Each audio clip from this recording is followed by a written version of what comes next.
உயிர்த்தெழுந்த ஆண்டவராகிய இயேசு கிறிஸ்துவில் மிகவும் அதிகமாக நேசிக்கப்படுகின்றவர்களே, யாவருக்கும் இறைமைந்தன் இயேசுவின் திருப்பெயரிலே காலை வேளையில் அன்பின் வாழ்த்துக்களை, ஸ்தோத்திரங்களை தெரிவித்துக் கொள்கின்றோம். காலை நேர இறை தியானத்தை ஆரம்பிக்கலாம். நமது ஆரம்பம் பிதா, குமாரன், பரிசுத்த ஆவியின் நாமத்தில் உள்ளது. ஆமேன்.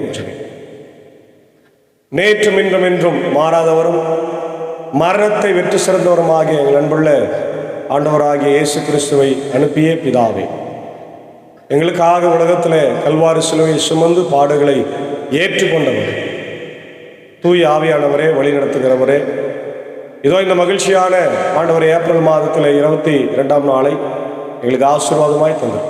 இப்படி உயிர்ப்பு பெருவிழாவை மிகுந்த மகிழ்ச்சியோடு கொண்டாடி இருக்கிற நாங்கள் அந்த உயிர்ப்பு பெருவிழாவின் ஆசீர்வாதங்களை இந்த உலகத்தில் ஆண்டவரே நாங்கள் சாட்சியாக ஆண்டவர் வாழ்வதில் நீர் எங்களுக்கு ஆசீர்வதித்தார். இந்த நாள் நிறை செய்தியும் பாடல் வேலையும் ஆசீர்வாதம் இதை கேட்டு பயன்படுகிற எல்லா மக்களுக்கும் ஆசீர்வாதமாய் தங்க இறைமைந்தன் இயேசுவின் மூலம் ஜெபிக்கிற நல்ல பிதாவே, ஆமேன். காலை வேளையிலே நாம் இயேசுவின் உயிர்த்தெழுதலை கொண்டாட 254வது பாடலாகிய என் மீட்பர் உயிரோடு இருக்கையிலே எனக்கு என்ன குறை உண்டு சொல் மனமே என்ற பாடலை சாரோடு இணைந்து நாம் பாடுவோம். 254.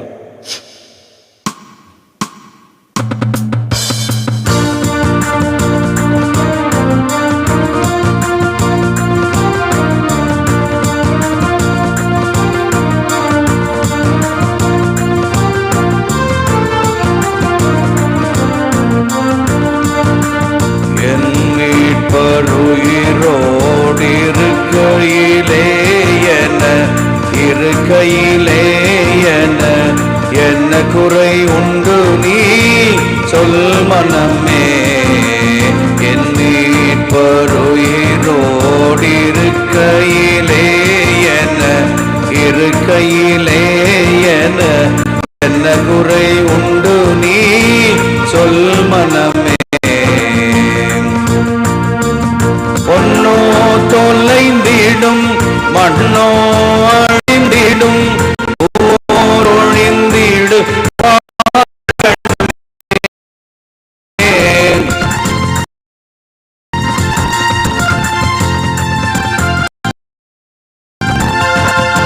பொன்னோ தொலைந்திடும், மண்ணோ அழிந்திடும், ஓரொழிந்திடு பார்கணமே.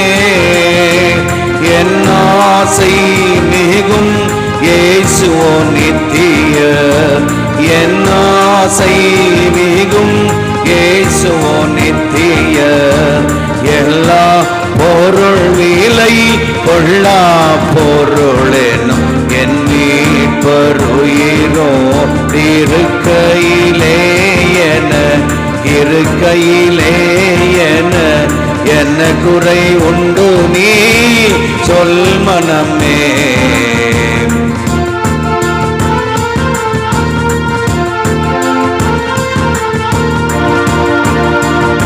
என் உயிர் மீட்கவே தன்னுயிர் கொடுத்தோர், என்னோடிருக்கவே எழுந்திருந்தோர்.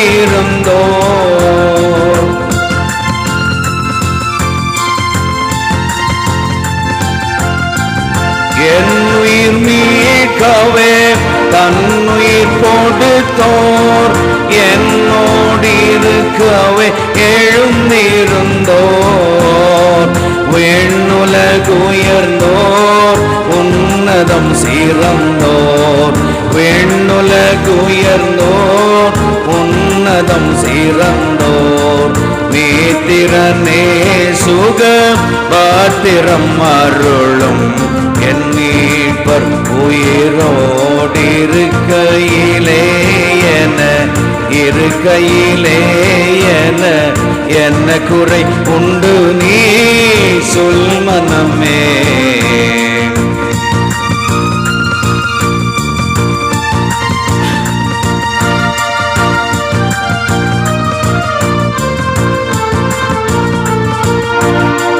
பாவமோ மரணமோ நரகமோ பேயோ பயந்து நடுங்கிட ஜெயம் சிறந்தோர்.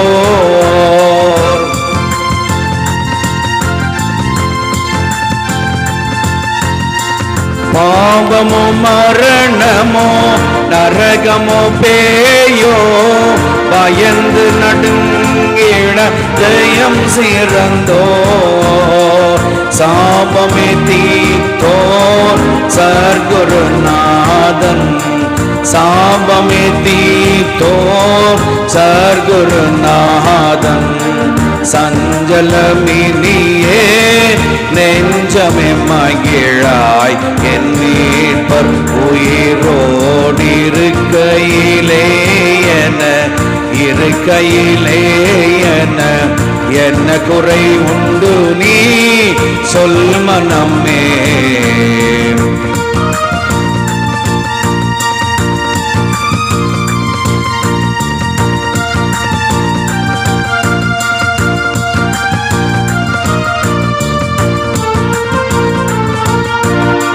கவலைகள் தீர்ப்பார் கண்ணீர் துடைப்பார் கடைசி மட்டும் கைவிடாதிருப்பார்.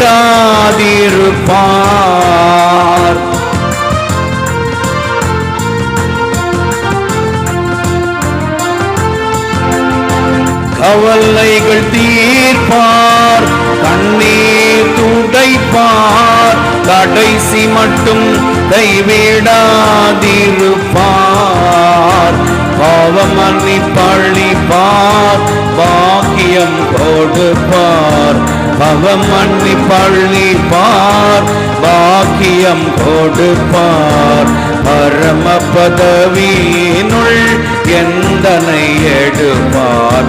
என் மீட்பர் உயிரோடிருக்கையிலே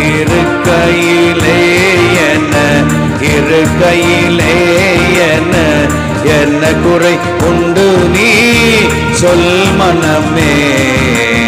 என் மீட்பர் உயிரோடிருக்கையிலே என்ன குறை உண்டு நீ சொல் மனமே.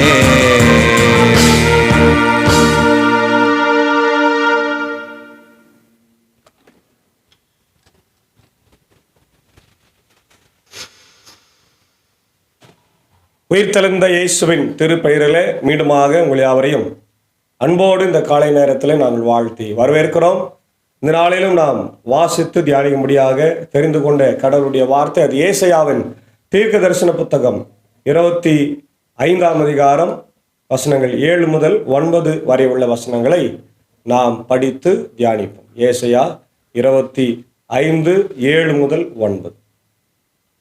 மக்கள் இனங்கள் அனைவரின் முகத்தை மூடியுள்ள முக்காட்டை இந்த மலையில் அவர் அகற்றி விடுவார்.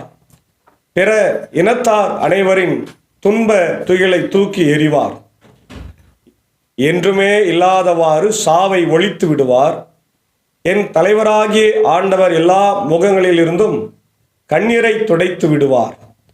தம் மக்களுக்கு ஏற்பட்ட நிந்தையை இம்மண்ணுலகில் அகற்றி விடுவார். ஏனெனில் ஆண்டவரே இதை உரைத்தார். அந்நாளில் அவர்கள் சொல்வார்கள், இவரே நம் கடவுள், இவருக்கென்றே நாம் காத்திருந்தோம்.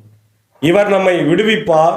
இவரே ஆண்டவர், இவருக்காகவே நாம் காத்திருந்தோம். இவர் தரும் மீட்பில் நாம் மகிழ்ந்து அக்களிப்போம் என்பது. அன்பான தேவனுடைய பிள்ளைகளே, கிறிஸ்துவின் உயிர்ப்பு பெருவிழாவை மிகுந்த மகிழ்ச்சியோடு கொண்டாடி முடித்திருக்கிற நாம் அந்த மகிழ்ச்சியிலே திளைத்து கொண்டிருக்கிற போது மீண்டும் இன்னொரு உயிர்த்தெழுதலின் செய்தியை பற்றி இங்கே நம்ம பார்க்குறோம்.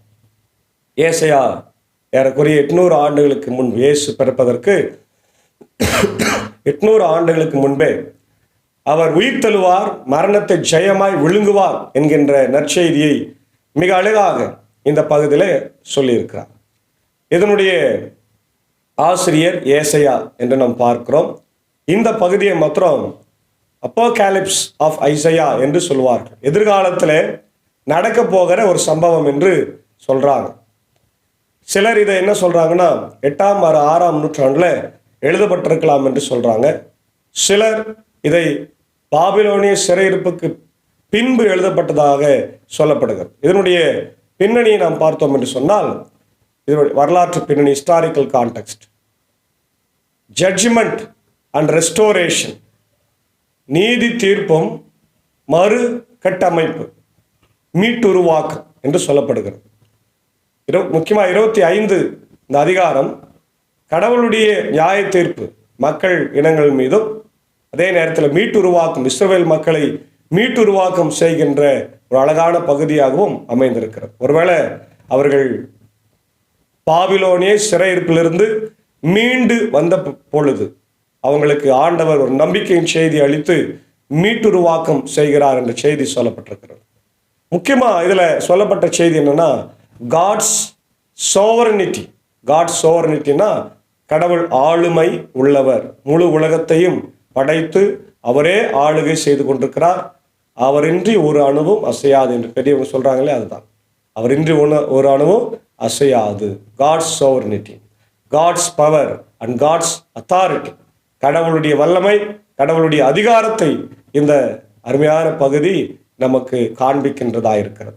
அடுத்தது நியாய தீர்ப்பும் ரட்சிப்பும். இந்த ரெண்டுத்தையும் இந்த பகுதியில் நமக்கு சொல்றார். நியாய தீர்ப்பு சொல்றாரு, ரட்சிப்பையும் நமக்கு சொல்றார். அதே நேரத்தில் இந்த பகுதி நமக்கு அநியாயம் செய்கிறவனுக்கு நியாய தீர்ப்பையும், அதே போல ஏழை எளிய மக்களுக்கு, ஆண்டவர் நம்பி இருக்கிற மக்களுக்கு, நீதிமானுக்கு ரட்சிப்பையும் ஆண்டவர் தருகின்றவராயிருக்கிறார். ஹல்லேலூயா, பிரைஸ் தி லார்ட். இதனுடைய முக்கியமான சிந்தனைகள் ஹோப் ஃபார் ரெஸ்டோரேஷன், நம்பிக்கையின் செய்தி, மீட்டுருவாக்கத்தின் செய்தி என்று பார்க்கிறோம். அதே போல மெசியானிக் இம்ப்ளிகேஷன்ஸ், இயேசு ஆண்டவருடைய வாழ்க்கையில இது நடக்கும் என்று சொல்றார். அவர் மரணத்தை விழுங்குவார். இந்த அருமையான காரியம் இயேசுவின் வாழ்விலே நடந்ததாக நம்ம பார்க்க முடிகின்றது. அன்பானவர்களே, இந்த பகுதியில் நாம் எடுத்திருக்கிற இறை தியானத்தில் நாம் பார்க்கும்போது காட்ஸ் விக்டரி என்று சொல்லப்படுகிறது. காட்ஸ் விக்டரி ஓவர் டெத், அதான் இந்த அதிகாரத்தில் 8:9 நம்ம படிக்கிறோம் இல்லையா? God's victory swallowing up death, God will ultimately defeat death. மரணத்தை அவர் ஜெயமாய் விழுங்கக்கூடியவர், மரணத்தை தோற்கடிக்கக்கூடிய ஒரே ஆண்டவர் நம்முடைய ஆண்டவராகிய இயேசு கிறிஸ்து மாத்திரமே. ஹல்லேலூயா. அதனால்தான் அவர் உயிர்த்தெழுந்த நாளிலே நம்ம அவர் உண்மையாகவே உயிர்த்தெழுந்தார், ஹல்லேலூயா என்று நாம் பார்க்கிறோம். இஸ் ரிசன், இண்டீட் இஸ் ரிசன், ஹல்லேலூயா என்று நம்ம சொல்லுகிறோம். அன்பான தேவனுடைய பிள்ளைகளே, உலகத்தில் எல்லாருக்கும் அச்சுறுத்தலையும் பயத்தையும் ஏற்படுத்துகின்ற ஒரு மிக முக்கியமான காரியம் மரணம். ஆகவேதான் இயேசு ஆண்டவர் இந்த மரணத்தை சிலுவையில ஜெயித்திருக்கிறார். சிங்கத்தின் குகையில சென்று சிங்கத்தை ஜெயிப்பதை போல இயேசு ஆண்டவரும் மரணத்தின் குகையில சென்று மரணத்தை அவர் வெற்றி சிறந்திருக்கிறார். எப்படி? அவர் மரித்ததன் மூலமாய் அந்த மரணத்தையே வெற்றி சிறந்திருக்கிறார். இனி நாம் பயப்பட வேண்டிய அவசியம் இல்லை இல்லையா? அதே நேரத்தில் அவர் கண்ணீரை துடைக்கின்றவர். God will wipe the tears. God will comfort and heal his people. தன் மக்களை ஆற்றுப்படுத்தவும் தன் மக்களை குணமாக்கவும் வல்லவராக இருக்கிறார். அதான் இங்க 8:9 பார்க்கிறோம். அவர் சாவை ஒழித்து விடுவார், சாவை ஒழித்து விடுவார். இன்னைக்கு உலகத்துல எல்லா மக்களுக்கும் பெரிய பயத்தை ஏற்படுத்துகின்ற சாவை அவர் ஒழித்து விடுவார். ஒரு 2020-21 கொரோனா காலத்துல நாம் மரணத்தை குறித்து எவ்வளவு பயந்திருந்தோம். தினந்தோறும் ஒரு செய்தி வருகிற போது நமக்கு தெரிந்தவர்கள் மரித்து விட்டார்களே, ஆயர்கள் மரித்து விட்டார்களே, பெரிய பெரிய மருத்துவர்கள், பெரிய பெரிய செவிலியர்கள் எல்லாம் மரித்து விட்டார்கள் என்று சொல்லி செய்தி வருகிற போது மிகுந்த பயத்தோடு இருந்தோம். ஆனால் ஆண்டவர் இன்றைய மரண பயத்தை நீக்கி நம்முடைய வாழ்க்கையில பெரிய ஆசீர்வாதத்தை தம் மக்களுக்கு வழங்கியிருக்கிறார். எனவேதான் நாம் இங்கே கொண்டாடி கொண்டிருக்கிறோம். அடுத்தது the significance of God's victory. ஆண்டவர் வெற்றி அடைந்ததை நாம் எப்படி பார்க்கிறோம்னா, end of suffering, பாடுகளுடைய முடிவாக அதை பார்க்கப்படுகிறது. ஆமென். பாடுகளுடைய முடிவு. இந்த உலகத்துல நமக்கு நிறைய பாடுகள் உண்டு, துன்பங்கள் உண்டு, துயரங்கள் உண்டு, கஷ்டங்கள் உண்டு. உடல் ரீதியான கஷ்டங்கள், வியாதிகள், பலவீனங்கள், இல்ல ஆவிக்குரிய பிரச்சனைகள் எல்லாம் உண்டு. எல்லாவற்றிற்கும் ஒரு முடிவு கட்டவே இயேசு ஆண்டவர் மரணத்திலிருந்து வெற்றி சிறந்தார். the end of sufferings. God's victory brings an end to suffering and pain. ஆண்டவருடைய இந்த வெற்றி நம்முடைய வாழ்க்கையில இருக்கிற வலியையும் வேதனையும் தோற்கடித்திருக்கிறது, அதை வெற்றி பெற செய்திருக்கிறது. இனி என்னுடைய உடம்புல கேன்சர் இருக்குது, உடம்புல அது இருக்குது, இது இருக்குது அப்படின்னு பயப்பட வேண்டிய அவசியம் இல்லை. ஏனென்றால் இயேசு ஆண்டவர் மரணத்தை ஜெயமாய் விழுங்கி விட்டார். இயேசு ஆண்டவர் நோயை வென்று விட்டார். இயேசு ஆண்டவர் சாபத்தை வென்று விட்டார். இனி நமக்கு பயம் இல்லை. அதான் நம்ம பார்க்கிறோம். அப்புறம் ரெண்டாவது, a new era of peace, சமாதானத்தின் ஆண்டாக இதை நம்ம பார்க்கணும். ஒருவேளை எல்லாரும் இறந்துட்டு பிறகு RIPன்னு சொல்லுவாங்க. RIP அப்படின்னா ரெஸ்ட் இன் பீஸ் அப்படின்றது. Rest in peace. நான் சொல்லுகிறேன், live in peace. Live in peace, LIP, live in peace. இந்த உலகத்துல ஆண்டவர் உங்களுக்கு கொடுக்கிற சமாதானத்தினாலே நீங்கள் நிறைவாய், சமாதானமாய், சந்தோஷமாய், தைரியமாய் வாழுங்கள். இந்த நேற்று தினத்துல கூட ஈஸ்டர் மண்டே என்று சொல்லப்படுகிற அந்த நாளிலே கத்தோலிக்க கிறிஸ்தவ மக்களின் மிகப்பெரிய தலைவராக இருந்த போப் பிரான்சிஸ் அவர்கள் மறைந்தார். சற்று காலம் உடம்பு சரியில்லாமல் இருந்தது, மருத்துவமனையில் சிகிச்சை பெற்றார். கரெக்டா ஈஸ்டர் மண்டே என்று அழைக்கப்படுகிற நேற்று தினத்துல அவர் மரித்திருக்கிறார். உண்மையாகவே மிக சிறந்த ஒரு மரணம், நல்ல ஒரு தலைவர். அவரை பற்றி ஒரு பதிவை நான் ஃபேஸ்புக்கில் பார்த்து மெய் சிலிர்த்து போனேன். என்னன்னா, ஏதோ ஒரு ஊர்ல உள்நாட்டு போர்ல அங்க மக்கள் மடிகிறதை கண்டு வேதனை அடைந்து அந்த நாட்டின் அதிபருடைய காலில் போய் விழுந்து நீங்க போற நிறுத்துங்கன்னு கேட்டுக்கிறார். இன்னைக்கு அப்படிப்பட்ட தலைவர்கள் யாராவது இருக்கிறாங்களா? நம்முடைய பாரத பிரதமர் அந்த மாதிரி செய்வாரா? ஏன் நம்முடைய முதலமைச்சர் செய்வாரா? ஏன் நம்ம ஊர் தலைவர் அந்த மாதிரி செய்வார்? யாருன்னா காலில் விழுவாங்களா? ஆனால் அன்றைக்கு அருமையான போப் பிரான்சிஸ் அவர்கள் காலில் விழுந்து அந்த போரை நிறுத்தும்படியாய் செய்திருக்கிறார். எவ்வளோ பெரிய தாழ்மை பார்த்தீங்களா? மக்கள் மேல் எவ்வளோ பெரிய கரிசனை. ஒரு சமாதானத்தின் தூதுப்புறாவாக அவர் வாழ்ந்து மறைந்திருக்கிறார். ஒரு சக கிறிஸ்தவர்களால் நாம் அவருக்கு மரியாதை செலுத்த வேண்டும். ஆகவே அவருடைய உயிர் கூட இன்னைக்கு சமாதானத்தில் இளைப்பாறுகிறது. Rest in peace.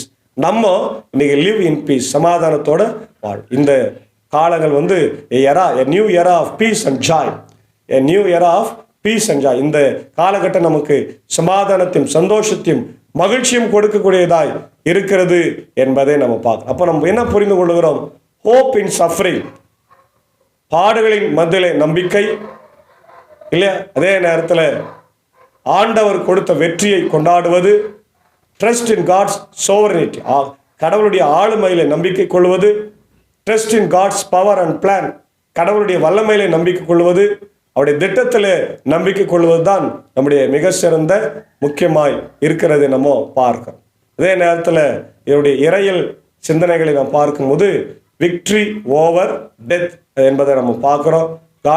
கடவுளுடைய ஆளுமையை பார்க்கிறோம். முக்கியமாக எதிர்காலத்தினுடைய ஒரு ஆசீர்வாதம், எஸ்கட்டாலஜிக்கல், எதிர்காலத்தை பற்றி திருமறை என்ன சொல்லுதுன்னா எஸ்கட்டாலஜிக்கல் இல்லையா, ஃபியூச்சர் ஃபுல்ஃபில்மெண்ட் என்று சொல்லப்படுது. ஆண்டவருடைய வருகையில நமக்கு நடக்கின்ற ஆசீர்வாதங்கள். அதே போல இயேசுவோடு தொடர்பு படுத்தினா இயேசு மரணத்தை விழுங்கியவராய் அவர் இருக்கிறார், மீண்டும் வரப்போகிறார். ஆகவே அன்பான தேவ பிள்ளைகளை, இந்த காலை நேரத்தில் மரணத்தை ஜெயமாய் விழுங்கிய ஆண்டவர் நம்மோடு இருக்கிறார். எதை குறித்து கவலைப்படாதீங்க. உங்க பாடுகளுக்கெல்லாம் முடிவு வந்து விட்டது, உங்கள் துன்பங்களுக்கெல்லாம் முடிவு வந்து விட்டது. ஆண்டவர் வெற்றி வீரராய் இருக்கிறார். எனவே நம் தைரியமாய் இந்த உலகத்தில் ஆண்டவர் உயிர்த்தெழுதலுக்கு சாட்சியாய் வாழ தூய ஆவியானவர் நம்மை பலப்படுத்தி காப்பாராக. ஆமேன். ஜெபிப்போம். மரணத்தை வெற்றி சிறந்தவரே, மரணத்தை ஜெயமாய் விழுங்கியவரே, உம்மை ஸ்தோத்தரிக்கிறோம். இந்த நல்ல கால வேளையில உடைய வார்த்தைகளை கேட்டு எங்கள் மக்களை எல்லாரையும் ஆசீர்வதிங்க. உலக நாடுகளில், இந்தியாவில் பல இடங்களில், பல மாநிலத்தில் இருக்கிற மக்களுக்கெல்லாம் ஆசீர்வாதத்தை தாரும். குறிப்பாக இந்த ஊழியத்தில் எங்களோடு இருக்கிற இப்படி அன்பர் சாரின் ஏஞ்சக்காவே அன்பான பிள்ளைகள் மார்த்தால் மரியாதை ஆசீர்வதிங்க. இப்படி அன்புக்குரிய சாக்கோசாரும் டீச்சரையும் ஆண்டவர் குடும்பத்தையும் ஆசீர்வதிங்க. அடையனையும் அன்னொரு மனைவி பிள்ளைகளை நீர் எடுத்து பயன்படுத்துகிறாச்சா.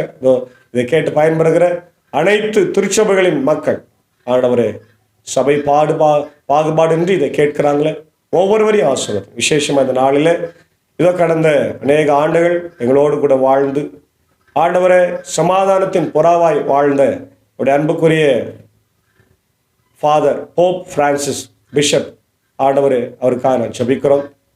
உலக கத்தோலிக்க திருச்சபையினுடைய ஆண்டவரே பிஷப்பாய் இருந்தார், போப்பாய் இருந்தார். இன்றைக்கு எங்களோடு கூட அவர் இல்லை. நேற்று ஈஸ்டர் மண்டே என்று மரித்திருக்கிறார். ஒரு இழந்து வாடுகிற கத்தோலிக்க திருச்சபையினரையும் கிறிஸ்தவ உலக மக்களையும் நீர் ஆற்றும் தேற்றும். அவர் வாழ்ந்த வாழ்க்கைக்காக நன்றி, அவர் செய்த ஊழியங்களுக்காக நன்றி. அவருடைய குடும்பங்கள் இருந்தால் அவர்களை ஆசீர்வதிக்க வேண்டுமா ஜெபிக்கிறோம். கர்த்தாவே, இந்த நேரத்தில் உலக மக்களுக்காக ஜெபிக்கிறோம். அமைதி சமாதானத்தை தாருங்க. போர், பதற்றம், பிரச்சனைகள் எல்லாம் இருக்கிறத மாற்றுங்க. இந்திய தேசத்திற்காக ஜனாதிபதி, பிரதமர், நம்முடைய முதலமைச்சர், கவர்னர், அனைத்து மாநிலத்தின் முதலமைச்சர், கவர்னர்களுக்காக ஜெபிக்கிறோம். ஆண்டவரே, இதோ கிறிஸ்தவர்களுக்கு எதிராக வன்முறைகள், ஏழை எளிய மக்களுக்கு எதிராக வன்முறைகள், தலித் மக்கள், பெண்கள், குழந்தைகளுக்கு எதிராக வன்முறைகள் எல்லாவற்றையும் மாற்றி அமைதி, சமாதான, சந்தோஷமான ஒரு சூழ்நிலையை ஏற்படுத்தித்தார். இந்த உலக மக்கள் அமைதியாய் ஆண்டவர் வாழக்கூடிய ஒரு நிலைமையை ஏற்படுத்தித்தார் ராஜா. இந்த உயிர்ப்பின் பெருவிழா ஆசீர்வாதத்தை, மன மகிழ்ச்சியை, சமாதானத்தை, தைரியத்தை எங்களுக்கு கொண்டு வர வேண்டும் என்று ஜெபிக்கிறோம். நாளிலே ஆண்டவரே, பிறந்த நாளை காணுகின்ற அவருடைய அருமையான ஆண்டவரே அன்பர் சாருடைய மூத்த சகோதரி ஹேனா டீச்சர், அவருடைய அன்பு மகன் ஜான் ஈஸ்டர் அவர்களுக்காக ஜெபிக்கிறோம். ஆண்டவரே, உயிர் தெழுந்த திருநாளின் அந்த ஆசீர்வாதத்தை மகன் பெற்றுக்கொண்டிருக்கிறார். மகனை ஆசீர்வாதங்க, செய்கிற பணிகளிலே கிருபை தங்கிருக்கட்டும். வாலிப பிள்ளையா இருக்கிறபடினாலே மகனுக்கு தேவையான எல்லா ஆசீர்வாதத்தை தான் ஆண்டவரே. அன்பான டீச்சரையும் மகளையும் கூட ஆசீர்வாதிங்க. பிள்ளைகளுடைய எதிர்கால வாழ்வு வளமாகட்டும். அதே போல என்னுடைய அன்புக்குரிய ஆண்டவரே ஆயர் அருள் திரு அறிவர் சகாயதாஸ் ஐயருக்கா ஜெபிக்கிறோம். யூடிசியிலே ஆண்டவரே இதோ பணியாற்றி ஓய்வு பெற்று மீண்டும் ஆண்டவர் ப்ரொஃபஸராக பணியாற்றி கொண்டிருக்கிறார். வேலூர் கிறிஸ்தவ திருச்சபையில் ஏறக்குறைய 30 ஆண்டுகள் ஆண்டவர் பணியாற்றி திருச்சபையை வளர்த்தவர். அதற்காக நன்றி செலுத்துகிறோம். ஐயருக்கு நல்ல சுகத்தையும் பலத்தித்தார். ஐரமாவே அன்பான மகன் பெனிலையும் ஆசீர்வதிங்க. அவருடைய தேவைகளை சந்திங்க ராஜா. தொடர்ந்து இந்த நாளில் பிறந்த நாளை திருமண காணுகின்ற எல்லாரையும் ஆசீர்வதிங்க. என்னுடைய அருமையான ஆயர்களுக்காக ஜெபிக்கிறோம். பலவீனமாக இருக்கிற ஆயர்கள், ஆண்டவர் சிவனமாக இருக்கிற ஆயர்கள் ஒவ்வொருவருக்காக ஜெபிக்கிறோம். ரெவரண்ட் டாக்டர் உதயநேசன் ஐயருக்கா, நிக்சன் ஐயருக்கா, ராஜ்குமார் ஐயருக்காக, ஆண்டவரே பால்மோஸ் ஐயருக்கா, ஜபலாசரஸ் ஐயருக்காக, வனஜா அம்மாவுக்காக, ஆலன் ரஃபியா, ஆண்டவர் லதா சிஸ்டர், சாம்பேல் வர்மனுக்காக, ஆண்டவரே இன்னுமாக யாரெல்லாம் பலவீனமாக இருக்கிறார்களோ எல்லாருக்காக ஜெபிக்கிறோம்.